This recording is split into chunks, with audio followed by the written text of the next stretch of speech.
The story of the Ottoman Empire, a colossus that straddled 3 continents for over 6 centuries, begins in the rugged landscapes of Anatolia, a region in modern-day Turkey that was once a battleground of empires. Thousands of years ago, Anatolia was a mosaic of cultures and powers, caught between the ambitions of the Roman Empire, later known as the Byzantine Empire, and the rising tide of Turkic tribes from the east. This land, fertile and strategically vital, set the stage for the emergence of a nomadic tribe that would transform into one of history's greatest empires. The Ottoman Turks, as they would later be known, rose from obscurity to reshape the world, but their ascent was built on the foundations laid by their predecessors, the Seljuk Turks, and a pivotal battle that altered the course of history. In the 11th century, Anatolia was under the control of the Byzantine Empire, centered on the impregnable city of Constantinople, now Istanbul. The Byzantines, heirs to the Eastern Roman Empire, maintained a formidable network of forts along their borders to protect their territories from invaders.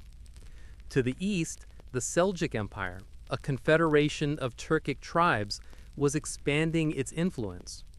These Seljuks, known for their skilled horsemanship and archery, were a growing threat to Byzantine dominance. The stage for their clash was set near Lake Van, a scenic region in eastern Anatolia, where a historic battle in 1071 would mark a turning point.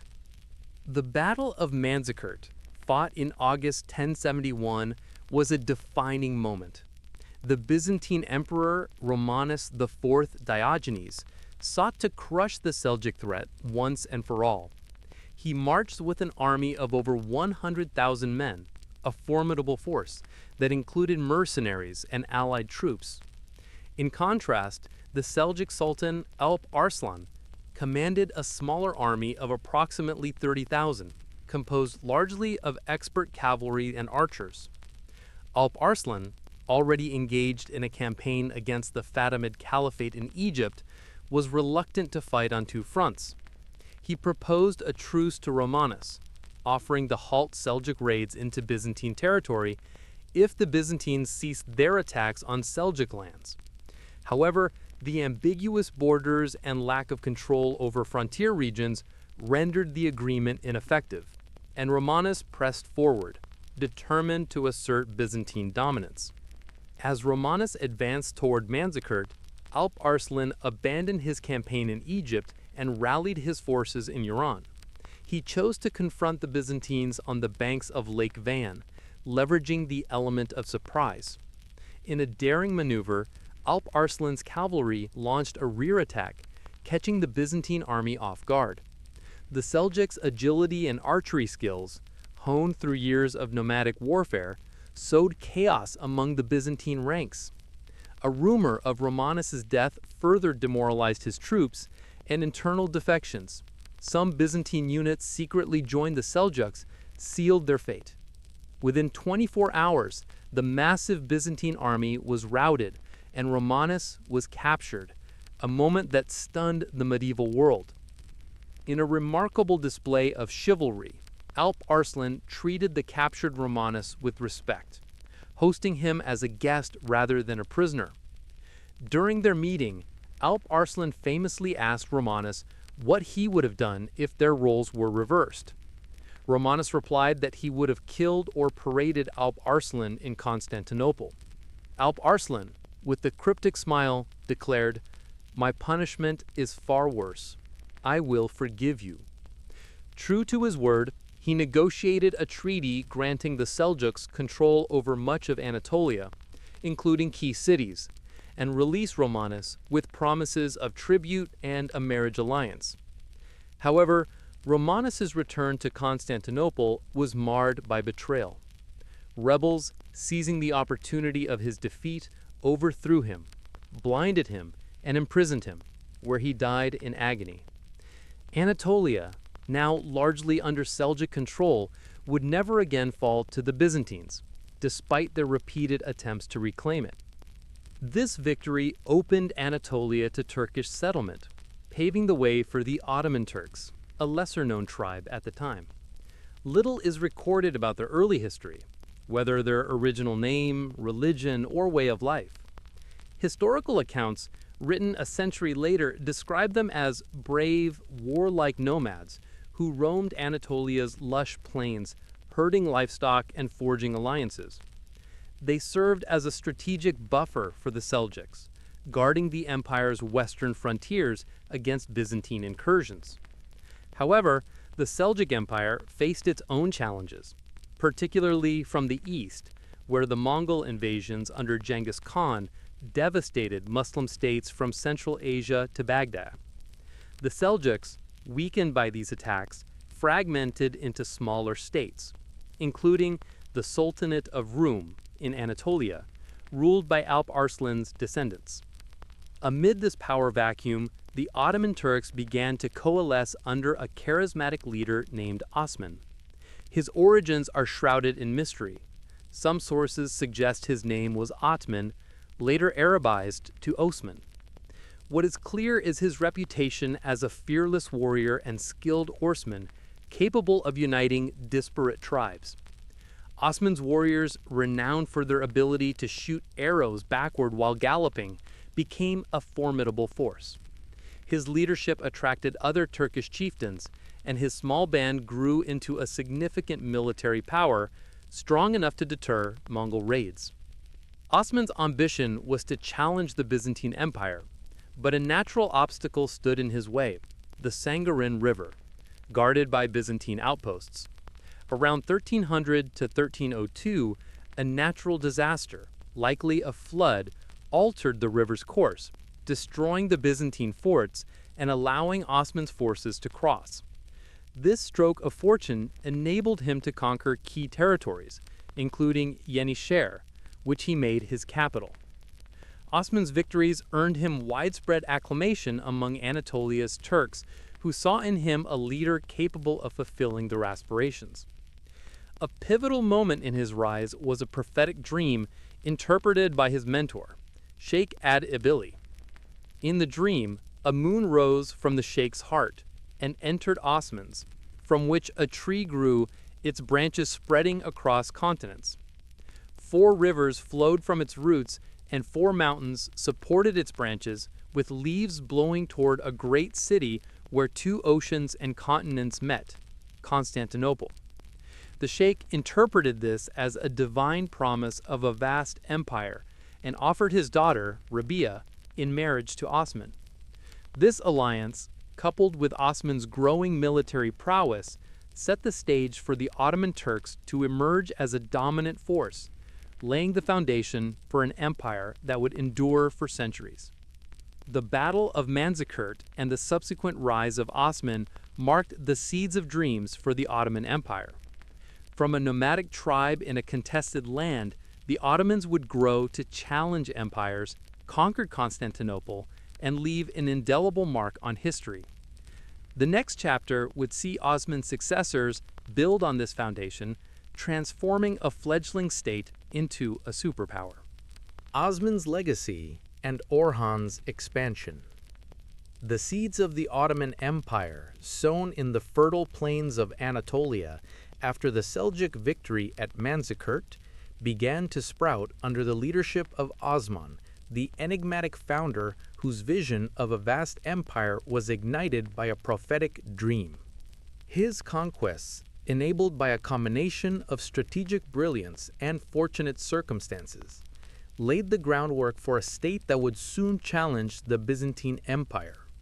Osman's death in 1326 marked the end of the formative phase of the Ottoman Turks, but his legacy was carried forward by his son, Orhan, who transformed a fledgling tribal confederation into a burgeoning empire. This period, marked by territorial expansion and diplomatic maneuvering, saw the Ottomans establish a foothold in Europe and confront both Muslim and Christian rivals, setting the stage for their rise as a superpower. Osman's final years were defined by his relentless pursuit of Bursa, a strategically vital city near Constantinople. The siege, which began in 1317, lasted nearly a decade, testing the resolve of Osman's forces. Bursa's governor, under constant pressure from Ottoman raids, finally surrendered in 1326. The news of this victory reached Osman on his deathbed, bringing him immense joy. He instructed his son Orhan to make Bursa the new capital and to bury him there, ensuring his legacy would endure in the heart of the conquered city. Osman's death marked the end of an era, but his vision, a state that would rival the great empires of the past, lived on through Orhan, who assumed the title of Sultan, a significant departure from the tribal title of Bey used by his father. Orhan inherited a state surrounded by threats. To the east, Muslim Turkish states like the Karaman and Karasi empires, backed by the powerful Mamluk Empire controlling Egypt and the Levant, posed a challenge to Ottoman ambitions. To the west, the Byzantine Empire, though weakened, remained a formidable adversary with the support of European Christian powers. Orhan faced a stark choice: expand through conquest or risk being absorbed by larger neighbors.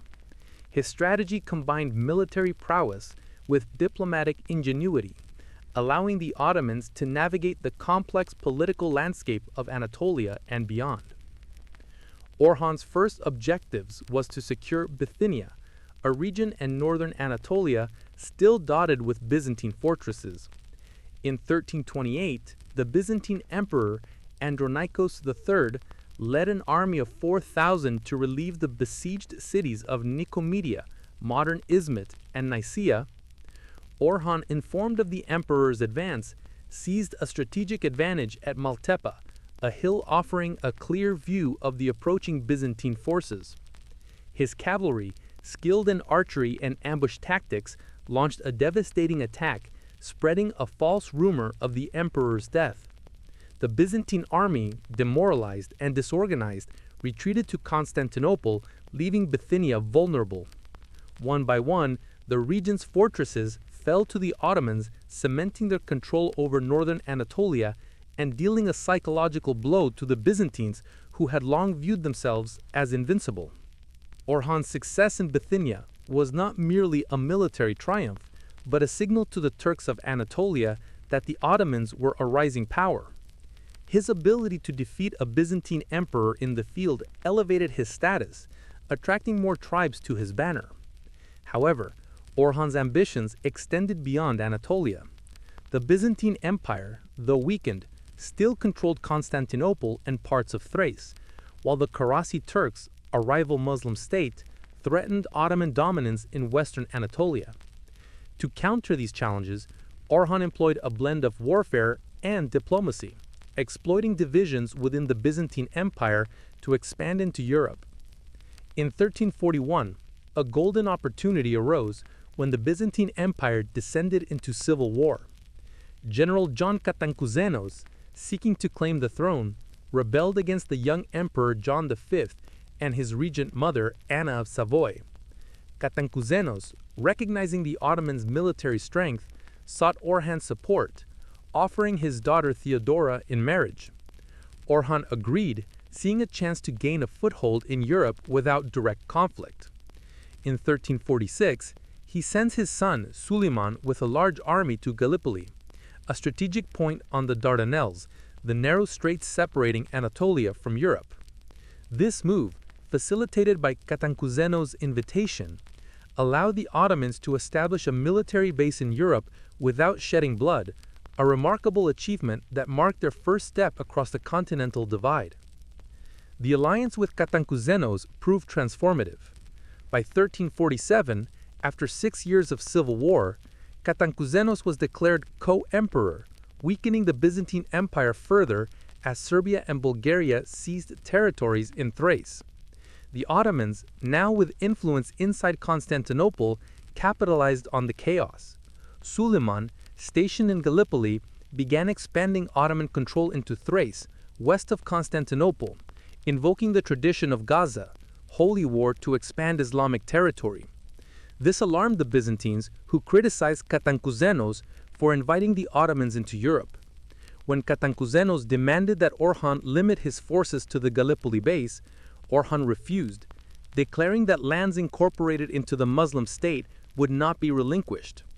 Gallipoli and eastern Thrace became permanent Ottoman territories, a foothold that would prove crucial for future conquests. Orhan's expansion into Europe was not without challenges. The Karasi Turks, a rival Muslim state, posed a threat in western Anatolia. Orhan's campaigns against them were decisive, absorbing their territories and eliminating a key competitor. By the time of his death in 1362, Orhan had doubled the size of the Ottoman Empire, extending its reach from Anatolia into Europe. His reign saw the transformation of a tribal confederation into a structured empire, with Bursa as his capital and a growing reputation as a formidable power. Orhan's success was underpinned by his ability to balance military conquest with strategic alliances. His marriage to Theodora strengthened ties with the Byzantines, while his campaigns against rival Turkish states consolidated his control over Anatolia. However, the Ottoman Empire's growth attracted new enemies, both Muslim and Christian, setting the stage for future conflicts.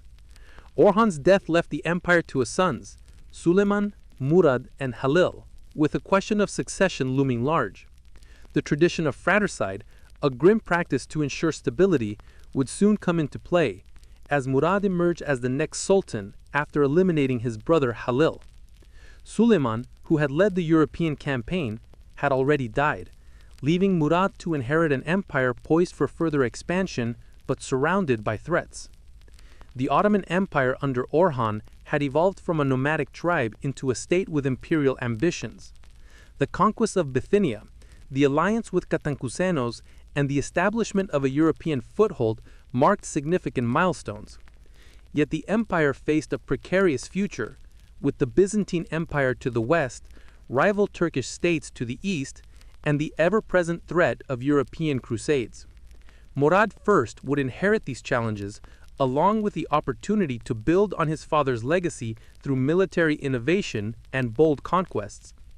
The next chapter would see the rise of the Janissary army and the Ottoman push deeper into Europe, bringing them closer to their ultimate prize, Constantinople. The Janissary Revolution and Murad I's conquests. The Ottoman Empire, having secured a foothold in Europe under Orhan's strategic brilliance, stood at a critical juncture as his son, Murad I, ascended to the throne in 1362. Orhan's death left the empire surrounded by enemies, from the Byzantine remnants in the west to rival Turkish states like Karaman and Karasi in the east, bolstered by the Mamluk Empire. Murad I, emerging as sultan after the death of his brother Halil, inherited a state with immense potential but significant challenges. His reign would mark a transformative era, defined by the creation of the Janissary army, a revolutionary force that redefined Ottoman military power, and bold conquests that expanded the empire's reach deep into the Balkans. Through strategic victories and innovative reforms, Murad I solidified the Ottomans as a formidable power, bringing them closer to their ultimate ambition, the conquest of Constantinople. Murad I's first challenge was to secure his succession. Following the Ottoman tradition of eliminating rival claimants to ensure stability, Murad had his brother Halil killed, as their brother Suleiman had already died. This practice, though brutal, was common in the era to prevent civil strife, and Murad's decisive action ensured a unified command. His next task was to address the empire's military vulnerabilities. While the Ottomans possessed skilled cavalry and passionate warriors, they lacked the discipline and organization needed to confront the well-trained armies of the Byzantine Empire and European states. Murad recognized that reliance on tribal loyalties, which could shift unpredictably, posed a risk to the empire's cohesion. To counter this, he introduced a groundbreaking military institution, the Janissary army. The Janissaries, meaning new soldiers in Turkish, were an elite force composed not of Turks, but of Christian youths recruited from the Balkans, aged 8 to 18. These boys, taken as part of a levy system from Christian families under Ottoman rule, were brought to Anatolia, converted to Islam, and subjected to rigorous training for 8 years. They were taught the Turkish language, culture, and advanced combat skills, specializing in archery, horsemanship, and other disciplines. Unlike traditional Ottoman troops, whose loyalties often lay with their tribes, the Janissaries were loyal solely to the Sultan, serving as his personal guard. Their discipline was enforced with severe penalties. Defiance often meant death, and their pay and privileges surpassed those of regular soldiers. This elite corps, numbering in the thousands, became the backbone of the Ottoman military, renowned for its organization and effectiveness. The Janissaries' creation addressed a critical weakness in the Ottoman military structure. Tribal warriors, while fierce, were prone to reverting to old loyalties or leaking intelligence to rival factions. By contrast, the Janissaries, raised apart from their original communities, were above such divisions, ensuring unwavering loyalty. Initially, Christian families mourned the loss of their sons, but as the Janissaries' prestige grew, many began to see their recruitment as an honor, given their influence at the Ottoman court. This innovative system not only strengthened the military, but also integrated diverse populations into the empire, laying the foundation for its multicultural character. Murad I leveraged the Janissaries to pursue the Ottoman tradition of Gaza, or Holy War, aimed at expanding Islamic territory into Christian lands. His first major target was Edirne, a strategically vital city in Europe near the Byzantine border. Captured in the early 1360s, Edirne became the Ottoman capital in Europe, serving as a base for further conquests. Murad appointed his trusted tutor, Lala Shahin Pasha, as governor, ensuring effective administration. The fall of Edirne alarmed European Christians, particularly the Serbian Empire, which saw its borders threatened. The Serbian emperor, fearing Ottoman expansion, sought an opportunity to strike. In 1371, that opportunity arose when Murad was in Anatolia, quelling rebellions with the bulk of his army, including the Janissaries.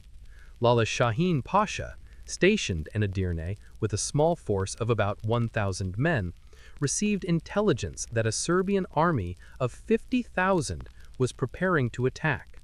The Serbs, encamped along the Maritsa River, planned a surprise assault after a night of celebrations.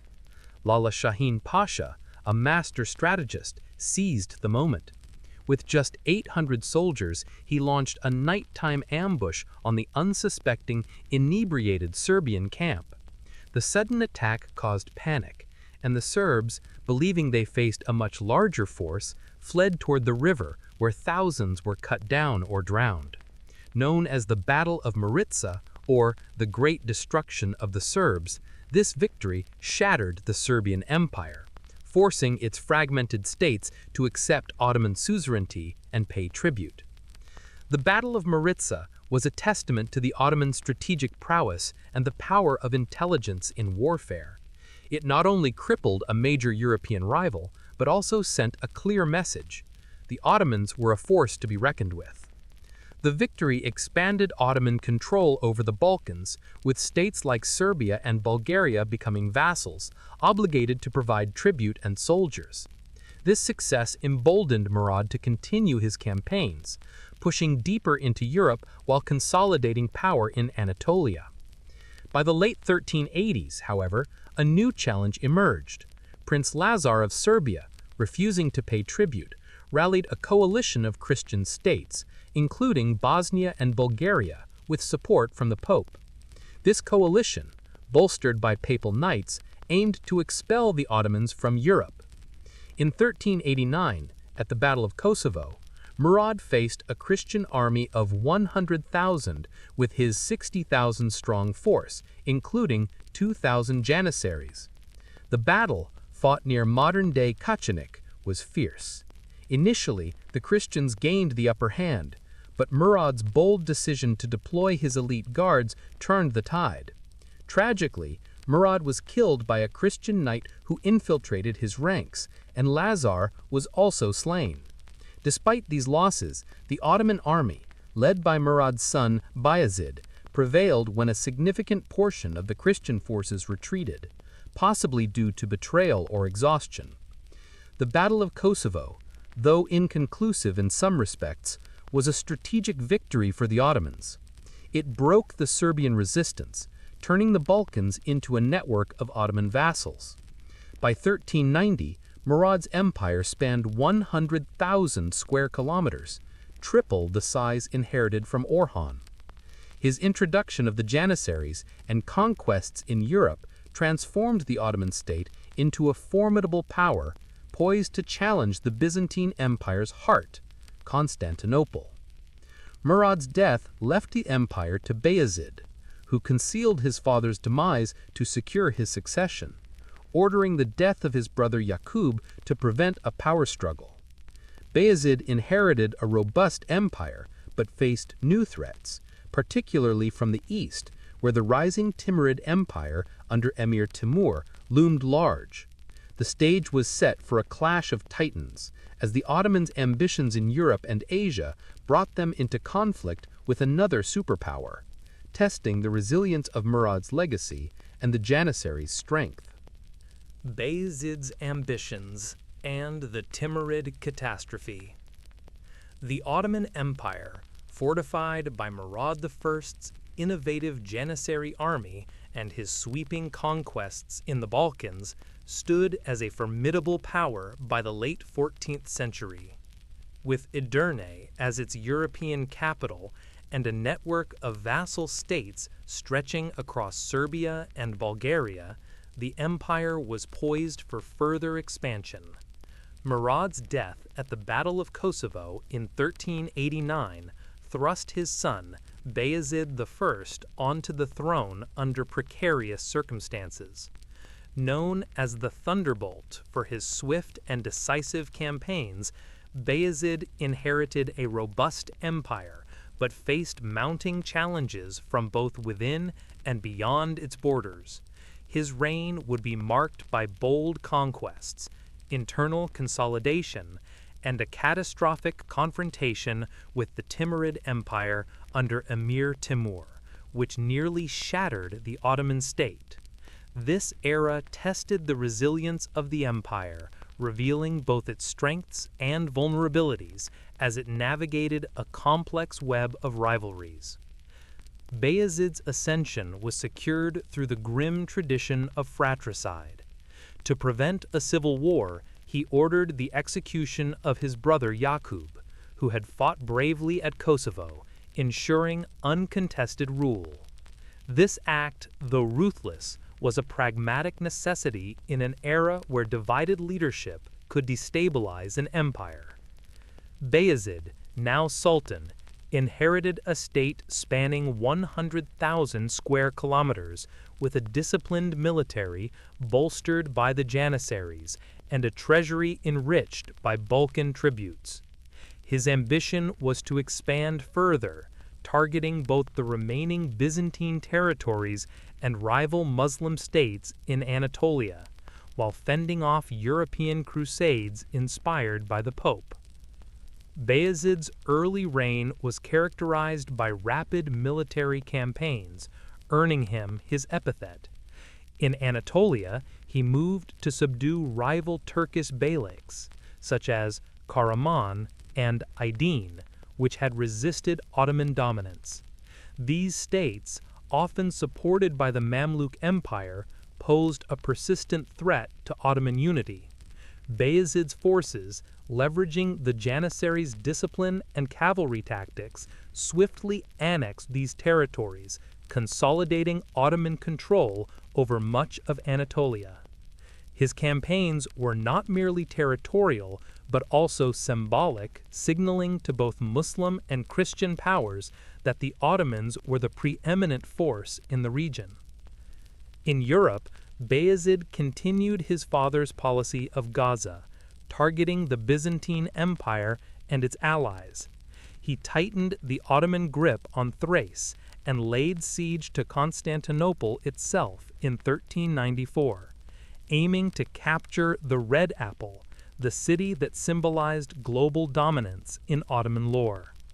The siege, though ambitious, was hampered by Constantinople's formidable defenses, including its triple-layered walls and a protective moat. Bayezid's forces, despite their numbers and the Janissaries' prowess, could not breach the city, and the siege dragged on, draining resources. Meanwhile, European powers, alarmed by Ottoman expansion, organized a crusade led by Hungary's king Sigismund.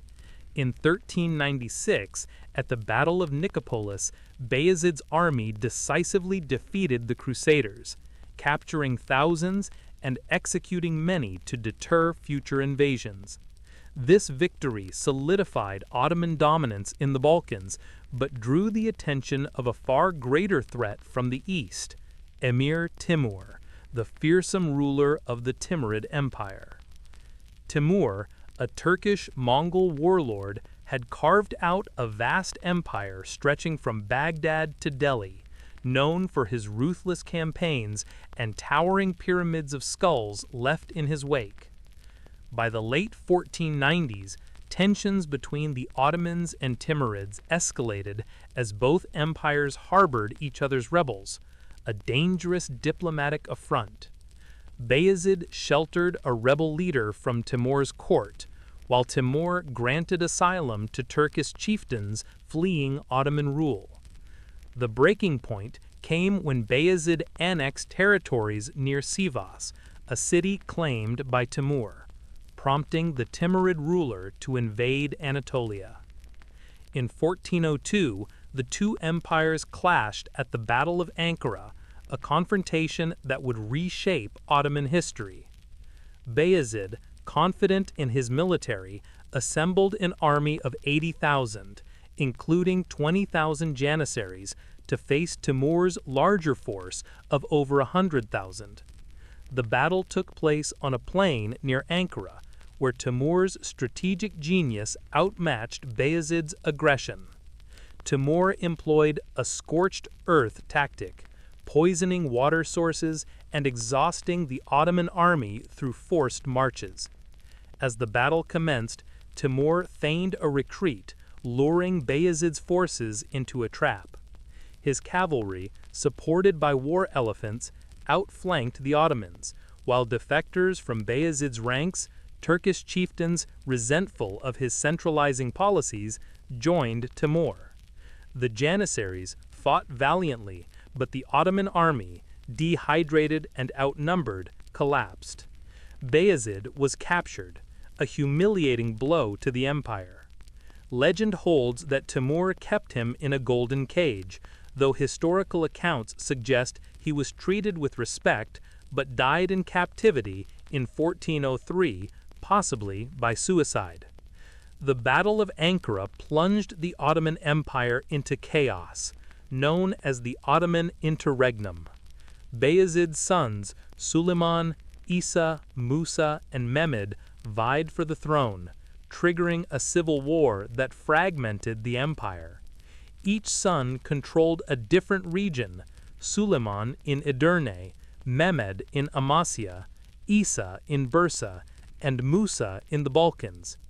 The Byzantine Empire, seizing the opportunity, supported Suleiman to weaken the Ottomans, while European powers and rival Turkish states exploited the division. Timur, however, did not seek to rule Anatolia, as his empire was overstretched. After plundering the region, he withdrew, leaving the Ottomans to their internal strife. The interregnum lasted from 1402 to 1413, a period of instability that tested the empire's resilience. Mehmed I, based in Amasya, emerged as the strongest contender, leveraging his control over Anatolia's heartland. He defeated his brothers one by one, executing Isa and Musa, and negotiating Suleiman's withdrawal.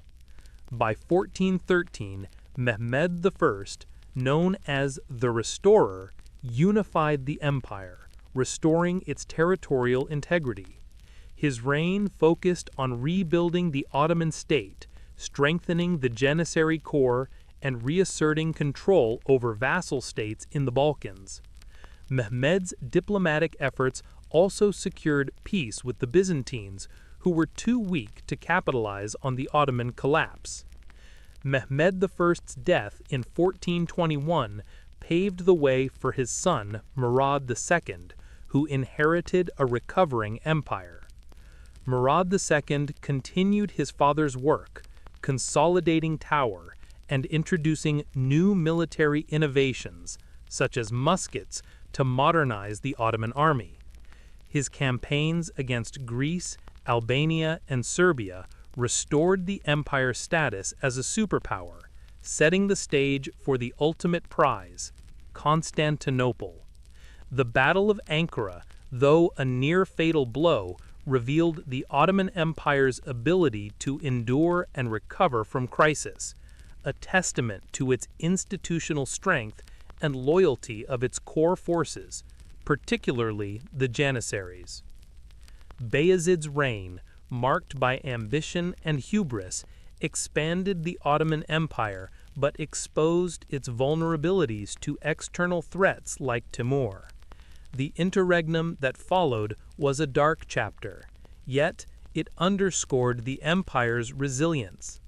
As Murad II took the helm, the Ottomans were poised to pursue their long-standing dream of conquering Constantinople, a goal that would define the next phase of their history under Mehmed the Conqueror. After the chaos of the Ottoman interregnum, where Bayezid I's defeat by Timur in 1402 split the empire among his sons, Mehmed I worked hard to bring it back together. By 1413, he had reunited the Ottoman lands, earning the title the Restorer. When Mehmed I died in 1421, his son Murad II became Sultan. Murad II took over an empire that was healing but still faced big challenges. The Byzantine Empire, though weak, was stirring up trouble, and European powers were planning crusades to push the Ottomans out of Europe. In Anatolia, rival Turkish states, like Karamanids, were still a threat. Murad II's reign was about making the empire strong again, winning key battles, and setting the stage for the biggest prize of all, Constantinople, the city the Ottomans called the Red Apple of their dreams. His time as Sultan showed how the Ottomans could bounce back and grow even stronger. Murad II was only 17 when he became Sultan, but he was ready to lead. Like his father, he had to deal with rival family members to secure his throne. Following the Ottoman tradition, he made sure no brothers could challenge him, keeping the empire united. His main goal was to rebuild the Ottoman strength that had been shaken by Timur's invasion. The empire now stretched across parts of Anatolia and the Balkans, with Edirne as its European capital and Bursa in Anatolia. But enemies were everywhere. The Byzantines, desperate to survive, were encouraging rebellions in Ottoman lands. European kings, backed by the Pope, wanted to drive the Ottomans out of Europe. In Anatolia, Turkish rivals like the Karamanids were waiting for a chance to strike. Murad II knew the Ottoman army needed to be stronger. The Janissaries, the elite soldiers created by his grandfather, Murad I, were still the heart of the military. These well-trained troops, loyal only to the Sultan, gave the Ottomans an edge. But Murad II wanted to make the army even better. He introduced muskets, an early type of gun, to the Ottoman forces. This was a big deal because most armies still used swords, spears, and bows. Muskets gave the Ottomans more firepower, making them a modern fighting force. Murad also improved the cavalry and made sure his soldiers were well organized, learning from the mistakes of Bayezid's defeat. One of Murad II's big tests came in Europe. The Byzantine Emperor Manuel II and later his son John VIII kept stirring up trouble by supporting Ottoman rebels, including a pretender named Mustafa, who claimed to be Bayezid's lost son. In 1422, Murad II marched on Constantinople to punish the Byzantines. He laid siege to the city, hoping to capture it, but Constantinople's massive walls, protected by a moat and 3 layers of defenses, were too strong. The Ottomans didn't have the technology yet to break through, and Murad had to lift the siege when rebellions broke out in Anatolia, likely stirred up by the Byzantines. This failure showed that taking Constantinople would need better planning and stronger weapons. But it didn't stop Murad's ambitions. Instead of focusing only on Constantinople, Murad II turned his attention to the Balkans. He wanted to make sure the Ottoman grip on Europe was solid. Serbia, Bulgaria, and other Balkan states were already Ottoman vassals, paying tribute and sending soldiers. But some, like Serbia, were starting to resist. Murad launched campaigns to bring them back in line. In 1427, he forced Serbia to renew its vassal status after a quick show of strength. He also pushed into Greece, capturing the city of Thessaloniki in 1430 after a long siege. Thessaloniki, a major port, gave the Ottomans more control over trade and sea routes, making the empire richer and stronger. In Albania, Murad faced a tougher challenge. A warrior named Skanderbeg, once an Ottoman ally, turned against the empire and led a rebellion. Skanderbeg's guerrilla tactics in Albania's mountains frustrated the Ottomans, and Murad couldn't fully defeat him. Still, Murad's campaigns in the Balkans showed Europe that the Ottomans were not going away.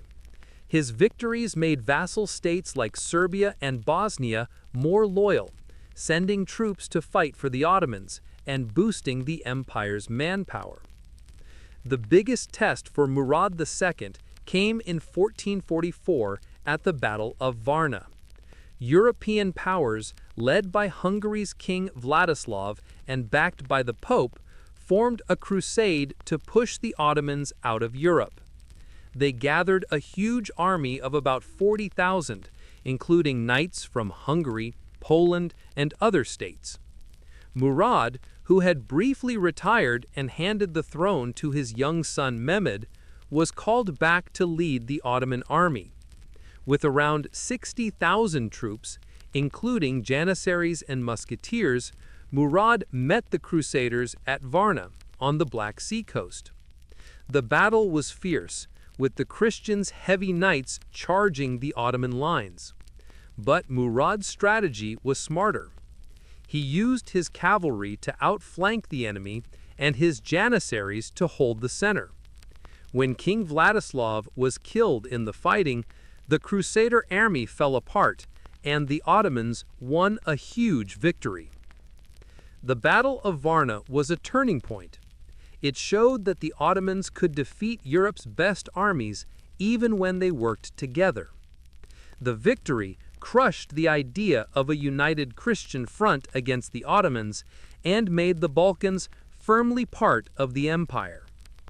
Murad II's success also quieted his rivals in Anatolia, like the Karamanids, who saw that the Ottomans were too strong to challenge. By the time Murad II died in 1451, The empire was bigger and more stable than ever, covering about 150,000 square kilometers. Murad II's reign wasn't just about winning battles. He also made the empire's government stronger. He built on his father's work, creating a system where local leaders, called governors, managed different regions but answered to the Sultan. This kept the empire organized and made it easier to collect taxes and raise armies. Murad also encouraged trade, making cities like Edirne and Bursa busier and wealthier. His policies helped the Ottomans recover from the disaster of Ankara and grow into a true superpower. When Murad II died, his son, Mehmed II, took over.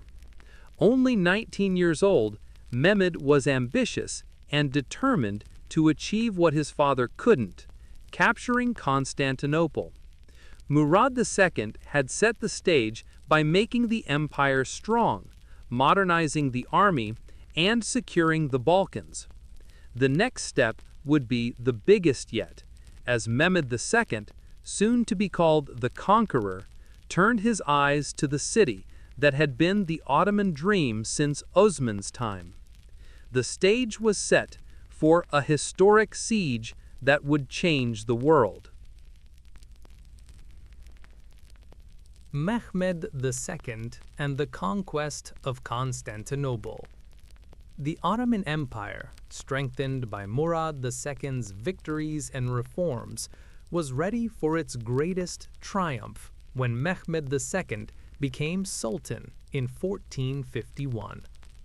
Only 19 years old, Mehmed was full of ambition and determined to achieve the dream that had driven the Ottomans since Osman's time, capturing Constantinople, the red apple that symbolized ultimate power. The Byzantine capital, though weakened, was still a prize, with its massive walls and strategic location between Europe and Asia. Mehmed II, later called the Conqueror, planned carefully and used new technology to make this dream a reality. The conquest of Constantinople in 1453 was a game-changer, ending the Byzantine Empire and making the Ottomans a true superpower. This section tells the story of how Mehmed II turned a dream into history. Mehmed II was young, but not new to leadership. He had briefly ruled as a boy during his father's retirement, though that time was troubled by rebellions and crusades. When he became Sultan again in 1451, he was ready to prove himself. Like his ancestors, he secured his throne by eliminating rivals, ensuring no one could challenge his rule. His focus was clear. Constantinople had to fall. The city was a shadow of its former glory, with only about 50,000 people left and a crumbling economy. But its walls, built over 1,000 years ago, were still a huge obstacle, and the Byzantine Emperor, Constantine XI, was determined to defend it. Mehmed knew that taking Constantinople would need more than just a big army. He spent months preparing. He gathered a massive force of about 200,000 soldiers, including the elite janissaries, cavalry, and new troops armed with muskets. He also built a navy to control the waters around the city. But his biggest advantage was a new weapon: giant cannons. Mehmed hired a Hungarian engineer named Orban, who designed cannons bigger than anything seen before. The largest, called the Basilica, could fire a 600-pound cannonball over a mile. These cannons could smash through even Constantinople's mighty walls, giving the Ottomans a chance to break the city's defenses. The siege began in April 1453. Constantinople was surrounded by land and sea. The city only had about 9,000 defenders, including 2,000 foreign volunteers from places like Genoa and Venice. Constantine XI relied on the city's triple-layered walls, a moat, and a huge chain across the Golden Horn, a harbor that protected the city's northern side. Mehmed's army set up camp outside the walls with cannons pounding them day and night. The basilica and other cannons fired huge stones, shaking the city and terrifying its people. But the walls held strong at first, and the defenders repaired damage quickly. Mehmed faced challenges. The Byzantine chain across the Golden Horn stopped his navy from attacking the city's weaker northern side. To get around this, Mehmed came up with a bold plan. He ordered his men to drag 70 ships overland, across a hill, to bypass the chain. They used wooden tracks greased with animal fat to slide the ships into the Golden Horn. This shocked the defenders, who now had to fight on two fronts. Mehmed also built a fortress called Rumeli Hisari on the European side of the Bosporus, cutting off supplies to Constantinople and showing his determination. For 53 days, the siege continued. The defenders fought bravely, but they were outnumbered and running out of supplies. Mehmed's cannons slowly weakened the walls, creating small gaps.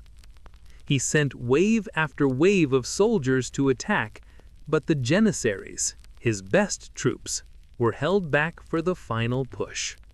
On May 29, 1453, Mehmed launched a massive assault. His scouts found a small, forgotten gate called the Circus Door, left unguarded. The Janissaries stormed through, breaking into the city. At the same time, other Ottoman troops climbed over damaged walls. The defenders, exhausted and overwhelmed, could not hold them back. Constantine XI fought to the end, dying in battle as his city fell. When the Ottomans entered Constantinople, chaos followed. For 3 days, as was the custom, the city was looted, and many treasures were taken. But Mehmed soon stopped the destruction.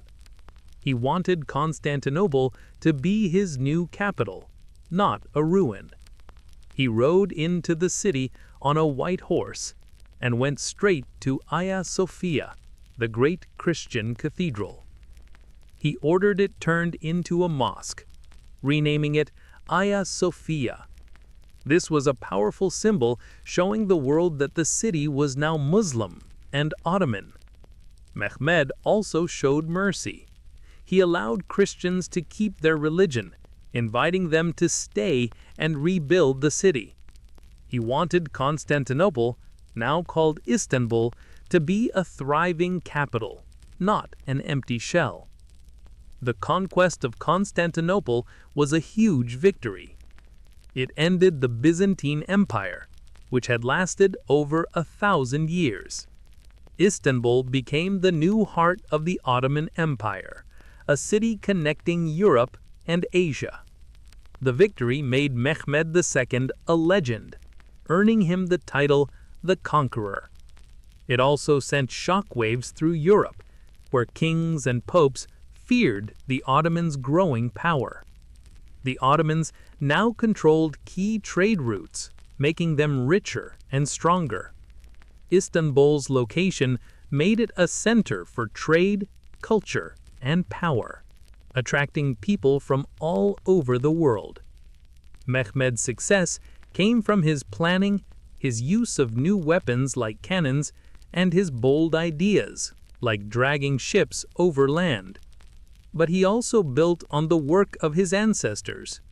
Osman's dream, Orhan's foothold in Europe, Murad IV's janissaries, and Murad II's victories all led to this moment. The conquest was not just a military win. It was a sign that the Ottomans were a superpower, ready to shape the world. After 1453, Mehmed II kept expanding the empire. He conquered more of the Balkans, including Serbia and Bosnia, and pushed into Anatolia, taking down rival Turkish states. He also built a stronger navy, challenging European powers like Venice. But his biggest achievement was Istanbul. He rebuilt the city, making it a place where Muslims, Christians, and Jews lived together, trading and building a new future. The conquest of Constantinople set the stage for the Ottoman Empire's golden age. But it also brought new challenges, as Europe and other powers began to see the Ottomans as their greatest rival. Mehmed II's golden age and expanding horizons. With the conquest of Constantinople in 1453, Mehmed II, known as the Conqueror, transformed the Ottoman Empire into a superpower that bridged Europe and Asia. Istanbul, the new capital, became a bustling center of trade and culture, showcasing the empire's strength. But Mehmet's ambitions didn't stop with Constantinople. He wanted to make the Ottoman Empire even bigger, stronger, and richer. His reign after 1453 was a golden age, marked by new conquests, a stronger navy, and a government that could manage a vast empire.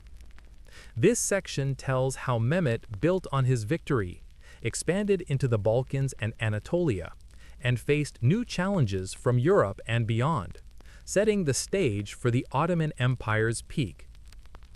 After making Istanbul the capital, Mehmet worked to rebuild the city. He fixed damaged buildings, built new mosques, and invited people, Muslims, Christians, and Jews, to live there. He wanted Istanbul to be a lively, diverse city, not just a military prize. He let Christians keep their churches and followed their religion, which kept the city peaceful and attracted traders from all over. This smart move made Istanbul a hub for goods like spices, silk, and grain, flowing between Europe and Asia. The city's wealth helped fund Mehmet's next big plans, more conquests to grow the empire. In the Balkans, Mehmet saw a chance to tighten Ottoman control. Serbia, Bosnia, and other states were already vassals, paying tribute and sending soldiers. But some, like Serbia, were still rebellious. In 1459, Mehmet marched into Serbia, capturing its capital, Smederevo, and making it a full Ottoman province, not just a vassal. This ended Serbia's independence and showed other Balkan states that resisting the Ottomans was pointless. Bosnia followed in 1463, after Mehmet's army crushed its defenses. These victories gave the Ottomans more land, more taxes, and more soldiers, as local people were recruited into the army, often as janissaries. In Anatolia, Mehmet faced rival Turkish states that refused to accept Ottoman rule. The Karamanids, a powerful Turkish group, were a constant problem, backed by the Mamluk Empire in Egypt. In 1468, Mehmet led a campaign against Karaman, capturing their capital, Konya, and forcing them to submit. He also took on smaller Turkish states like Kandar and Trabzon, a Byzantine outpost on the Black Sea. By 1473, Trabzon fell after a tough siege, ending the last Byzantine holdout in Anatolia. These wins made the Ottoman Empire the main power in Anatolia, with few rivals left. Mehmet didn't just fight on land. He knew the Ottomans needed a strong navy to compete with European powers like Venice and Genoa, who controlled trade in the Mediterranean. He built new ships and trained sailors, turning the Ottoman navy into a force to be feared. In 1470, his navy attacked Negropont, a Venetian island in the Aegean Sea. The victory weakened Venice's hold on the region and gave the Ottomans control over key sea routes. This made it harder for European powers to send help to Constantinople or the Balkans, and it boosted Ottoman trade. But Mehmet's conquests made enemies. European kings and the Pope were scared of the Ottoman advance. They called for new crusades to stop Mehmet, but these efforts were weaker than before, thanks to Murad II's victory at Varna. Still, Mehmet faced resistance. In Albania, Skanderbeg, the rebel leader who had defied Murad II, continued to fight. His guerrilla tactics in the mountains kept the Ottomans at bay until his death in 1468. After that, Albania slowly came under Ottoman control. In the east, the Akkuyunlu, a Turkish tribal group led by Uzun Hasan, challenged Mehmet. In 1473, at the Battle of Otlukbeli, Mehmet's army, armed with muskets and cannons, crushed Uzun Hasan's forces, securing eastern Anatolia. Mehmet's success came from more than just fighting. He was a smart ruler who made the empire's government stronger. He set up a system where governors, called beys, ran different regions but answered to him. This kept the empire organized, even as it grew huge. He also improved the janissary system, training more Christian youths from the Balkans to become loyal elite soldiers. The janissaries were key to his victories, their discipline and skill unmatched by most enemies. Mehmet also encouraged learning and art, bringing scholars and artists to Istanbul to make it a cultural center. He built schools, called madrasas, and libraries, showing that the Ottomans were not just warriors but builders of a great civilization. By 1481, when Mehmet II died, the Ottoman Empire was massive, covering about 200,000 square kilometers. It stretched from the Balkans to eastern Anatolia, with Istanbul as its shining capital. Mehmet's conquests made the empire rich, with taxes and trade pouring in from new lands. His navy challenged European powers at sea, and his army, with cannons and janissaries, was one of the strongest in the world. But his death brought new problems. His sons, Bayezid II and Cem, fought over the throne, starting a civil war that tested the empire's strength. Bayezid II won, but the struggle showed that even a powerful empire could face trouble from within. Mehmet II's reign was a golden age for the Ottomans. He took Constantinople, expanded into Europe and Asia, and made Istanbul a world-class city. His use of cannons, a strong navy, and a smart government set the empire up for even greater success. But his conquests also made the Ottomans a bigger target. European powers, the Mamluks, and new eastern rivals like the Safavids in Persia were watching closely. The next sultans would need to build on Mehmet's work to keep the empire strong and face these growing challenges. The stage was set for the Ottoman Empire to reach its peak, but the road ahead would not be easy. Bayezid II's stability and new challenges. After Mehmed II's death in 1481, the Ottoman Empire was a powerhouse, stretching from the Balkans to eastern Anatolia, with Istanbul as its vibrant capital. Mehmed, the conqueror, had turned a dream into reality by capturing Constantinople and expanding the empire with a strong army and navy. But his death sparked a new struggle. His sons, Bayezid II and Cem, fought for the throne, threatening to tear the empire apart. Bayezid II won, taking over in 1481, and his reign focused on keeping the empire stable, strengthening its government, and facing new threats from both inside and outside. This section tells how Bayezid II held the empire together, dealt with rebellions, and prepared it for its greatest days, even as new rivals like the Safavids and European powers loomed large. Bayezid II became sultan after a tough fight with his brother Cem. Following Ottoman tradition, Mehmed II's death led to a power struggle, as only one ruler could keep the empire strong. Cem, supported by some Ottoman governors and the Mamluk Empire, challenged Bayezid. The Janissaries, the elite soldiers loyal to the Sultan, backed Bayezid, giving him the edge.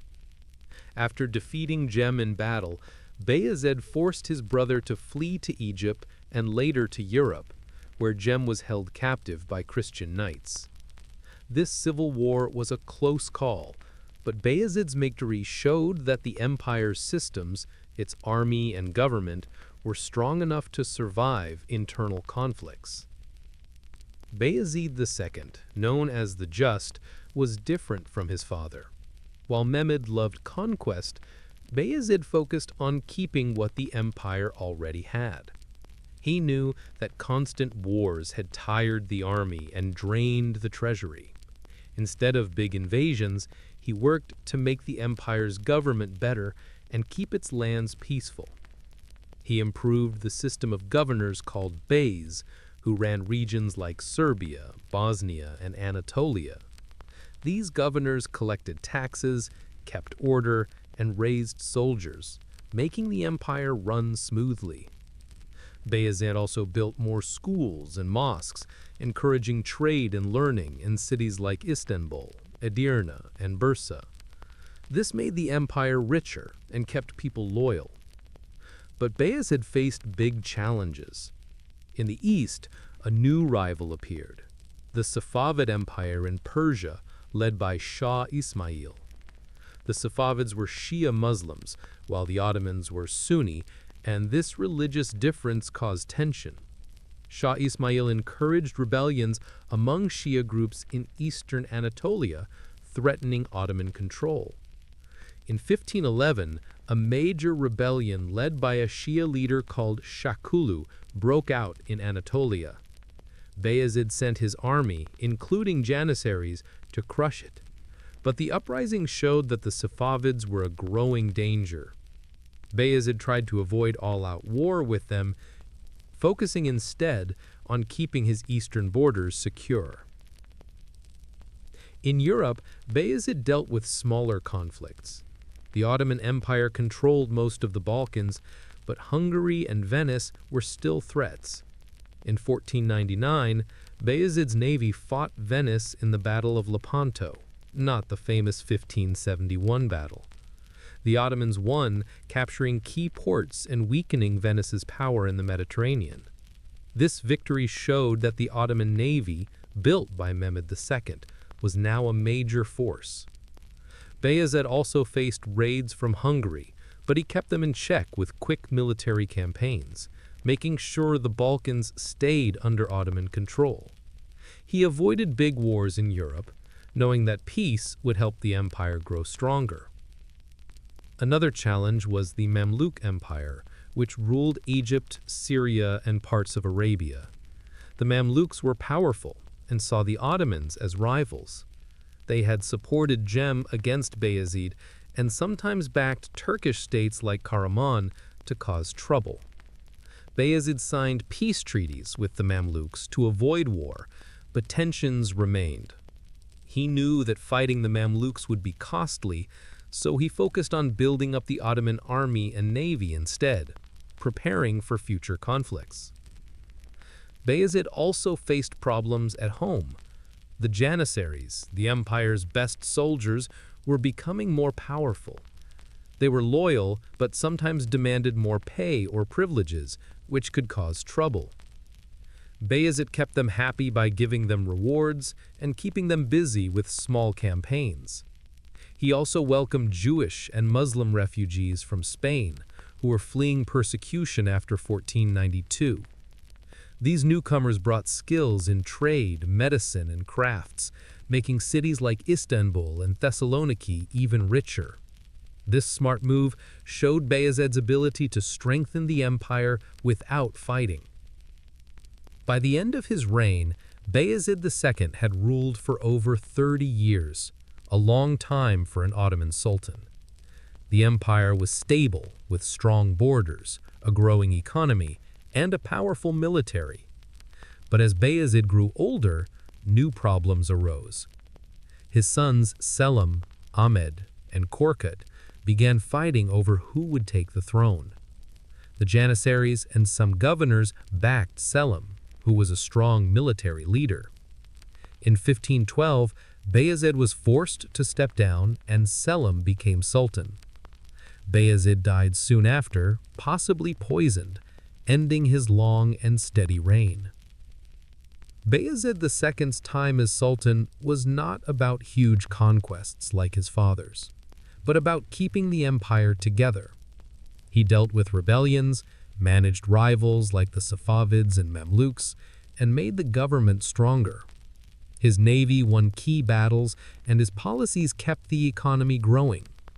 By welcoming refugees and building schools, he made the empire a place where different people could live together. The Ottoman Empire was now about 250,000 square kilometers, with Istanbul as a shining capital that rivaled any city in Europe or Asia. Selim I, known as Selim the Grim, would take the empire in a new direction. Unlike Bayezid, Selim was eager for war and conquest. He would face the Safavids and Mamluks head-on, pushing the empire's borders even farther. Bayezid II's reign set the stage for this by making the empire stable and strong, ready for its greatest expansion. But the challenges he faced, religious tensions, powerful rivals, and family fights, would grow even bigger under Selim, leading to a new chapter in the Ottoman story. Selim I's conquests and the empire's new heights. Bayezid II's long reign left the Ottoman Empire stable and strong, with Istanbul as a thriving capital and the powerful army and navy. But his focus on peace and stability wasn't enough for his son, Selim I, who took the throne in 1512 after forcing his father to step down. Known as Selim the Grim for his fierce and ruthless style, Selim was eager to expand the empire through war. Unlike his father, who avoided big conflicts, Selim aimed to conquer new land and crush old rivals like the Safavids and Mamluks. His short but intense reign from 1512 to 1520 saw the Ottoman Empire grow bigger than ever, adding huge territories in the Middle East and North Africa. This section tells how Selim's bold conquests made the Ottomans a global power, but also set up new challenges for his son, Suleiman. Selim's rise to power was messy. Bayezid II had 3 sons, Selim, Ahmed, and Korkut, who all wanted the throne. The Janissaries, the empire's elite soldiers, and many governors backed Selim because he promised strong leadership and military victories. In 1512, Selim forced his aging father to give up the throne and later had his brothers and their sons killed to avoid any rivals, following the Ottoman tradition of securing power. This brutal start showed Selim's determination, but it also made him feared, earning him his nickname, the Grim.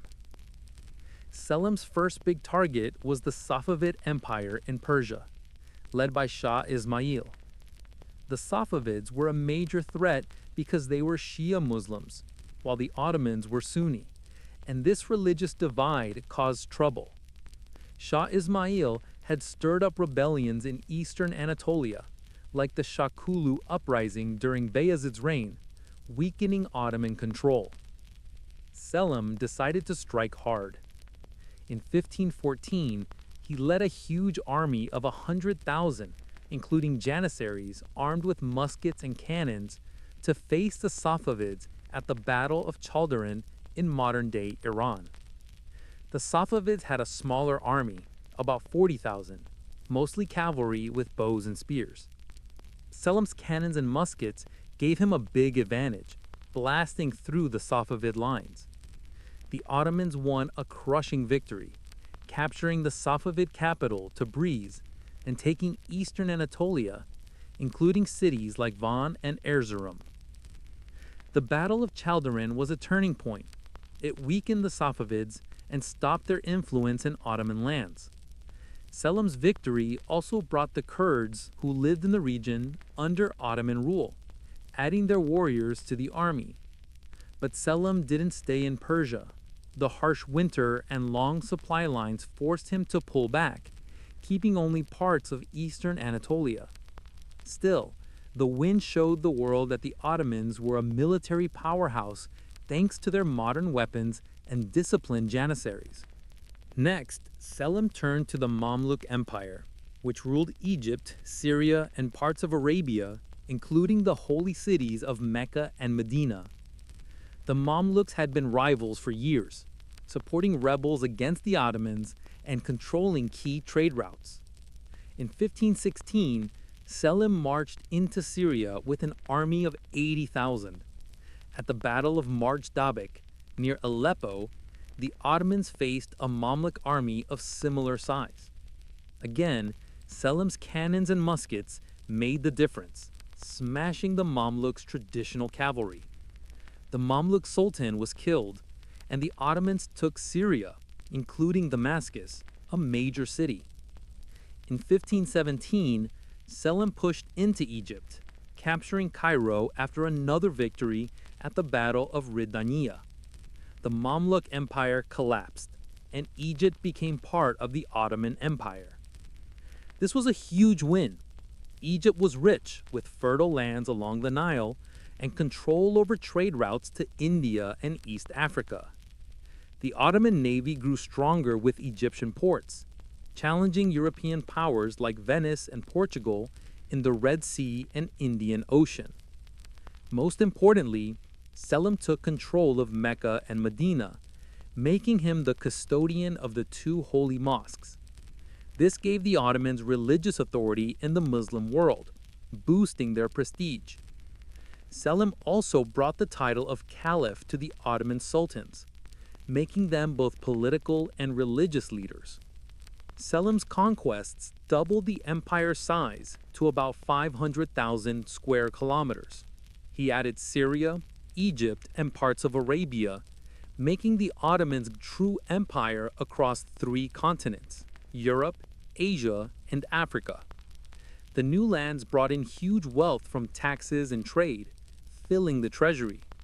Selim used this money to build mosques, schools, and roads, strengthening cities like Istanbul and Damascus. He also kept the janissaries happy with rewards, ensuring their loyalty, though their growing power worried some advisors. But Selim's victories came at a cost. His harsh rule, including killing his brothers and crushing rebellions, made enemies at home. In Anatolia, some groups still supported the Safavids, and keeping such a big empire under control was hard. The Mamluks' defeat also upset European powers who relied on them to balance Ottoman power. Portugal, a rising sea power, started challenging the Ottomans in the Indian Ocean, trying to control spice trade routes. These tensions hinted at bigger conflicts to come. Selim died in 1520, after only 8 years as Sultan. Some say he died of illness, others of poison, but his short reign changed the empire forever. He left his son Suleiman an empire that was richer, bigger, and more powerful than ever. Suleiman, later called the Magnificent, would take the Ottoman Empire to its peak, building on Selim's conquests. But the challenges Selim left, managing a huge empire, dealing with European rivals, and keeping the janissaries in check, would test Suleiman's skills as a ruler. The stage was set for the Ottoman Empire's golden age under Suleiman. Suleiman the Magnificent and the Ottoman peak Selim I's conquests left the Ottoman Empire as a massive power, stretching across Europe, Asia, and Africa, with Istanbul as its heart and the title of Caliph adding religious prestige. When Selim died in 2020, his son Suleiman took the throne at age 26. Known as the Magnificent in Europe and the Lawgiver in the Ottoman world, Suleiman I led the empire to its greatest height from 1520 to 1566. His reign was a golden age, with victories in Europe, a powerful navy, and a fair legal system that kept the empire strong. This section tells how Suleiman expanded the empire, made its laws better, and faced new rivals like the Habsburgs while dealing with challenges at home that hinted at future troubles. Suleiman started his rule with big ambitions. He wanted to build on his father's conquests and make the Ottoman Empire the strongest in the world. In Europe, he saw Hungary as his next target. Hungary was a key Christian kingdom, but it was weak and divided. In 1521, Suleiman captured Belgrade, a major city on the Danube River, opening the door to Central Europe. 5 years later, in 1526, he led a huge army to the Battle of Mohacs. With 70,000 troops, including janissaries and cannons, he crushed the Hungarian army in just a few hours. Hungary's king died in the battle, and most of the country became an Ottoman province, with some parts under vassals who paid tribute. Suleiman didn't stop there. He aimed for Vienna, the capital of the Habsburg Empire, a powerful Christian family ruling Austria and parts of Germany. In 1529, Suleiman besieged Vienna with a massive army, but the city's strong walls and bad weather stopped him. Heavy rain made it hard to move cannons, and the defenders fought fiercely. Suleiman pulled back, but the siege scared Europe, showing how far the Ottomans could reach. He tried again in 1532, but Vienna held firm. Still, Hungary's conquest made the Ottomans a major power in Europe, controlling trade routes and threatening Christian kingdoms. At sea, Suleiman made the Ottoman navy even stronger. He appointed a skilled admiral, Hayreddin Barbarossa, a former pirate who became a hero. In 1538, Barbarossa's fleet defeated a Christian navy led by Spain and Venice at the Battle of Preveza in the Mediterranean. This victory gave the Ottomans control of the eastern Mediterranean, making their trade routes safer and challenging European powers like Spain and Venice. Suleiman also sent ships to the Red Sea and Indian Ocean, fighting Portuguese fleets to protect trade with India.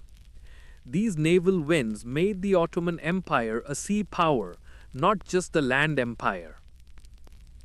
In the east, Suleiman faced the Safavid Empire, which was rebuilding after Selim's victory at Chaldiran. The Safavids, led by Shah Tahmasp, were still a threat because of their Shia beliefs, which caused rebellions in Ottoman lands. In 1534, Suleiman led a campaign into Persia, capturing Baghdad, a major city, and parts of Iraq. He also took control of Basra, a port on the Persian Gulf, boosting Ottoman trade. These victories weakened the Safavids and secured the empire's eastern borders, though the Safavids remained a rival. Suleiman wasn't just a warrior. He earned the title the Lawgiver by making the empire's laws fairer and stronger. He worked with scholars to create a legal system that mixed Islamic law with practical rules for governing a huge empire. These laws, called Qanun, covered taxes, trade, and justice, making life better for people of all religions, Muslims, Christians, and Jews. Suleiman built courts to settle disputes fairly and made sure governors followed the rules. This kept the empire peaceful and loyal, even with so many different people and lands. Istanbul thrived under Suleiman. He built beautiful mosques like the Süleymaniye Mosque, designed by the famous architect Sinan. He also supported artists, poets, and scholars, making Istanbul a center of culture. The city's markets were full of goods from Europe, Asia, and Africa, and its schools trained the next generation of leaders. Suleiman's fair rule attracted people from all over, including merchants and craftsmen, making the empire richer. But Suleiman faced problems at home. The Janissaries, the elite soldiers, were powerful but sometimes demanded more money or power. Suleiman kept them in check, but their influence was growing. He also had family troubles. Like past sultans, he faced rivalries among his sons. In 1553, he ordered the death of his son Mustafa, a popular prince, because he feared Mustafa might rebel. Later, two other sons, Selim and Bayezid, fought for the throne. Suleiman chose Selim, and Bayezid was killed, but these family fights weakened the empire's unity. By the time Suleiman died in 1566 during a campaign in Hungary, the Ottoman Empire was at its peak, covering about 1 million square kilometers. It stretched from Hungary to Yemen, from Algeria to Iraq. The navy ruled the Mediterranean, and the army, with janissaries and cannons, was feared everywhere. The empire's wealth came from trade, taxes, and tribute, and Istanbul was one of the world's greatest cities. Suleiman's laws kept the empire strong, and his conquests made it a global power. But the empire's size brought new challenges. Managing so many lands was hard, and European powers like the Habsburgs and Russia were getting stronger. The Safavids and other rivals kept causing trouble, and the Janissaries were becoming harder to control. Suleiman's son Selim II took over, but he was not a strong leader. The Golden Age was ending, and the empire would soon face signs of decline, even as it remained powerful. Suleiman's reign was the Ottoman Empire's high point. His victories in Hungary, at sea, and in the east made the empire huge and rich. His laws and buildings made it respected, and Istanbul became a shining capital. But the problems he left behind, family rivalries, powerful janissaries, and new enemies, would test the next sultans. The empire was strong, but its greatest days were starting to fade. The slow decline begins. Selim II and beyond. Suleiman the Magnificent's death in 1566 left the Ottoman Empire at its peak, a vast power stretching across 3 continents, with Istanbul as a dazzling capital of trade and culture. His son, Selim II, took the throne, but the Golden Age was starting to fade. Known as Selim the Sot because he loved wine and luxury, Selim II was not the strong leader his father was. His reign from 1566 to 1574, and those of his successors, saw the Ottoman Empire face growing problems, a weaker army, economic troubles, and stronger enemies in Europe and the East.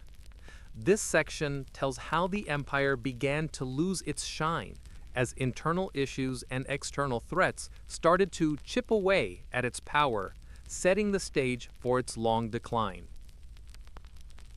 Selim II inherited an empire of about 1 million square kilometers, from Hungary to Yemen, with a powerful navy and the elite janissaries. But he was more interested in palace life than ruling or fighting. Unlike Suleiman, who led armies himself, Selim relied on his advisors like Grand Vizier Sokolu Mehmet Pasha to run the empire. Sokoli was a skilled leader, trained as a janissary, and kept things stable, but the empire size made it hard to manage.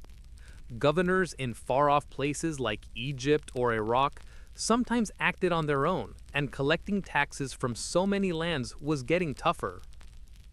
One of Selim's big goals was to keep the Ottoman navy strong. In 1570, he ordered an attack on Cyprus, a rich island controlled by Venice. The Ottoman navy, led by Admiral Ali Pasha, captured Cyprus in 1571 after a tough siege. This went strengthened Ottoman control of the eastern Mediterranean and brought in more trade wealth. But it angered European powers, especially Spain and Venice, who formed a holy league with the Pope's support to fight back. In 1571, they met the Ottoman navy at the Battle of Lepanto off the coast of Greece. The Christian fleet, led by Don John of Austria, had more ships and better cannons. In a fierce battle, they sank or captured most of the Ottoman fleet, killing thousands, including Ali Pasha. Lepanto was a big blow. It was the first major Ottoman defeat at sea, and it showed that European navies were catching up. The Ottomans lost over 200 ships and many skilled sailors. But Sokolu Mehmet Pasha worked fast to rebuild the navy, and within a year, the Ottomans had new ships ready. They didn't lose control of the Mediterranean, but Lepanto damaged their reputation as unbeatable. It also showed that European powers, when united, could challenge the Ottomans, something Suleiman had rarely faced. On land, the Ottomans had mixed results. Selim tried to expand into Russia, aiming to control trade routes along the Volga River. In 1569, an Ottoman army attacked Astrakhan, a Russian stronghold, but failed due to harsh weather and strong defenses. This loss showed that the empire's army was not as unstoppable as before. The Janissaries, once the best soldiers in the world, were starting to cause trouble. They demanded more pay and privileges, and some even refused to fight unless their demands were met. This was a big change from their early days when they were fiercely loyal to the Sultan. Money problems also started to hurt the empire. Suleiman's conquests had brought in huge wealth, but constant wars, rebuilding the navy, and running a huge empire cost a lot. Trade with Europe was growing, but so was inflation, as silver from the Americas flooded markets and made prices rise. Taxes weren't enough to cover costs, and some governors kept money for themselves. Selim II tried to fix this by starting a bold project, a canal to link the Red Sea to the Mediterranean, which would boost trade with Asia. But the plan was too big and never finished, wasting more money. When Selim II died in 1574, Murad III became Sultan. Murad III ruled from 1574 to 1595 and kept expanding the empire, but problems grew. He fought a long war with the Safavids in Persia, capturing parts of Georgia and Azerbaijan by 1590. This added more land but stretched the army thin. In Europe, the Habsburgs, who ruled Austria and parts of Germany, kept pushing back.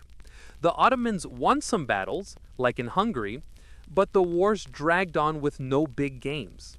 The Ottomans were also facing rebellions in Anatolia, where high taxes and bad governors made people angry. The Janissaries became even more powerful, sometimes rebelling if they didn't get their way. Murad III's son Mehmet III ruled from 1595 to 2003 and faced similar issues. He led the army himself, a rare move for sultans of this time, and won a battle against the Habsburgs at Carestez in 1596. But the victory didn't lead to major gains, and the long wars in Hungary cost too much. The empire was still huge and rich, but it was starting to crack. The Janissaries were more like a political group than a loyal army, and governors in far-off places like Egypt or Yemen acted like kings, ignoring the Sultan's orders. By the early 1600s, the Ottoman Empire was called the sick man of Europe by some. It was still powerful, with a huge army and navy, but it wasn't growing like before. European powers like the Habsburgs and Russia were getting stronger, with better weapons and ships.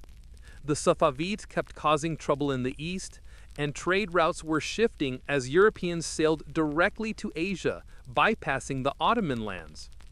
Inside the empire, corruption grew, and sultans after Selim II were often weak, relying on advisors or the janissaries to rule.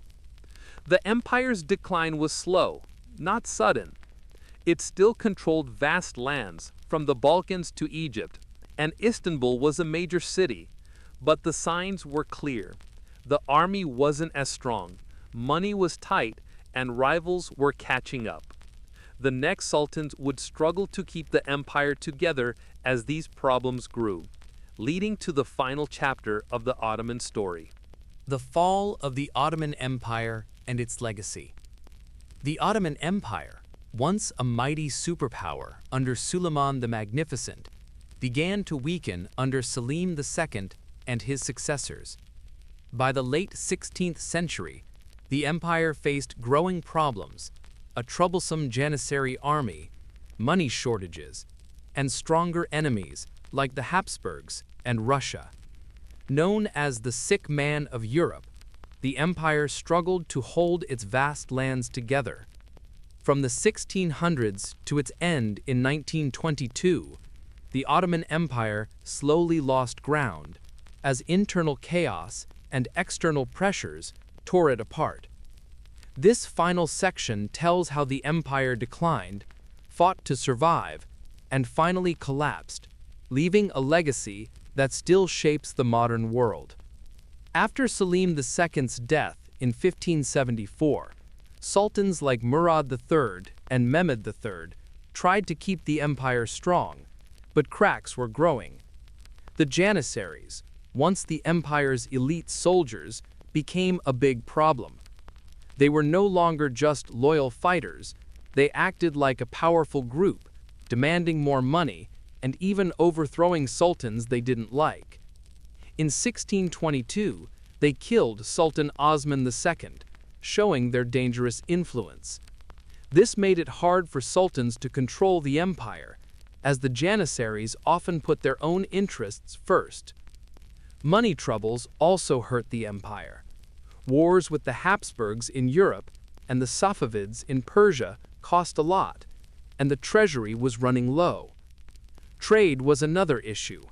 European countries like Spain, Portugal, and later England found new sea routes to Asia around Africa, bypassing Ottoman lands.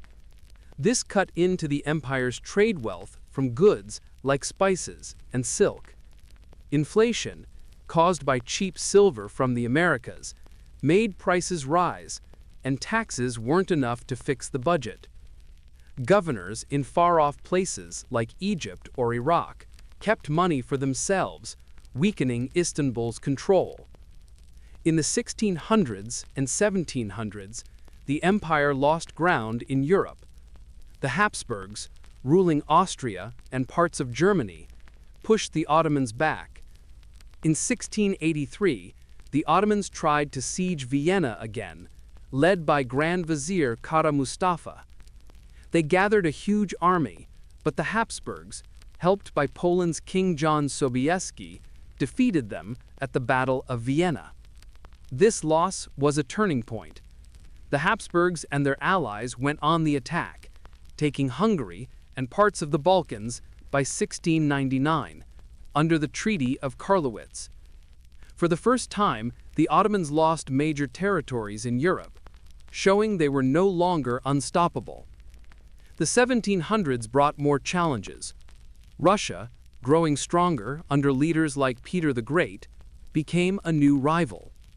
The Russians wanted control of the Black Sea and lands like Crimea, which the Ottomans held. In wars from the 1760s to the 1820s, Russia won key battles, taking Crimea and parts of the Caucasus by 1883. These losses hurt the empire's pride and its control over trade routes. Meanwhile, in the Middle East, the Safavids kept causing trouble until they fell in the 1720s. But new powers, like the Wahhabis in Arabia, challenged Ottoman rule over holy cities like Mecca and Medina. By the 1800s, the empire was shrinking fast. Nationalist movements in the Balkans, where people wanted their own countries, caused big problems. Greece won independence in 1830 after a rebellion, helped by European powers like Britain and France. Serbia, Romania, and Bulgaria followed, breaking away or becoming semi-independent by the 1870s. These losses cut the empire's size and wealth, as the Balkans were rich in people and resources. In Egypt, a governor named Muhammad Ali became so powerful that he acted like a separate ruler, even fighting the Ottomans in the 1830s. The Sultans tried to fix things with reforms. In the 1800s, leaders like Mahmud II and the Tanzimat reformers made changes to modernize the empire. Mahmud II, ruling from 1808 to 1839, got rid of the Janissaries in 1826, calling it the Auspicious Incident. They were replaced by a new, modern army, trained like European ones. The Tanzimat reforms, from 1839 to 1876, gave more rights to non-Muslims, improved schools, and tried to make the government fairer. But these changes came too late. Many people didn't like them, and corruption still hurt the empire. European powers, now much stronger with better technology and armies, kept pressuring the Ottomans.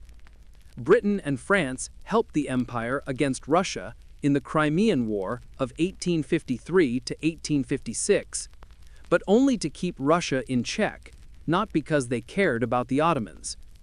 By the late 1800s, the empire was deep in debt, borrowing money from European banks to survive.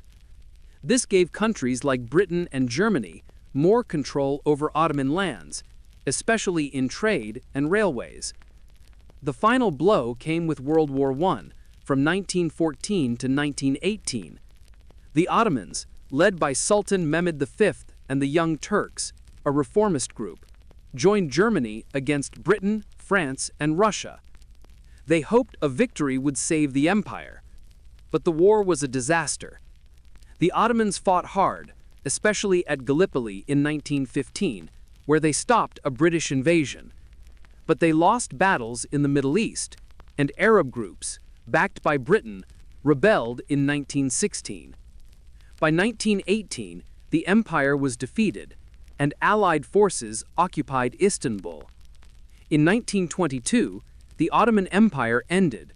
A Turkish leader named Mustafa Kemal, later called Ataturk, led a rebellion against the Allies and the last Sultan, Mehmed VI.